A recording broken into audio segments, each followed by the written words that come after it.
સાબરકાંઠાના ઈડરમાં બની અકસ્માતની ઘટના. હિટ એન્ડ રનની ઘટના બનતા આસપાસના લોકોમાં પણ ભય જોવા મળ્યો. ઈડર અંબાજી સ્ટેટ હાઈવે પર હિટ એન્ડ રનની ઘટના. ઇકો કાર ચાલકે લારી ધારકને ટક્કર મારી દીધી. અકસ્માતમાં લારી ધારકને ગંભીર ઈજા પહોંચી. અકસ્માત બાદ કાર ચાલક સ્થળ પરથી ફરાર થઈ ચૂક્યો છે. સાબરકાંઠાના ઈડરમાં રફતારનો કહેર જોવા મળ્યો. ઈડર અંબાજી સ્ટેટ હાઈવે પર હિટ એન્ડ રનની ઘટના બની. ઇકો કાર ચાલકે લારી ધારકને ટક્કર મારી દીધી.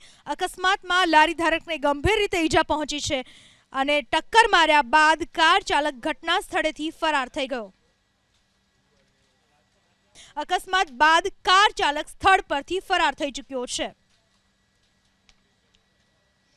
સાબરકાંઠાના ઈડરમાં રફતારનો કહેર જોવા મળ્યો. ઈડર અંબાજી સ્ટેટ હાઈવે પર હિટ એન્ડ રનની ઘટના બની. ઇકો કાર ચાલકે લારી ધારકને ટક્કર મારી દીધી. અકસ્માતમાં લારી ધારકને ગંભીર રીતે ઈજા પહોંચી છે અને ટક્કર માર્યા બાદ કાર ચાલક ઘટના સ્થળેથી ફરાર થઈ ગયો.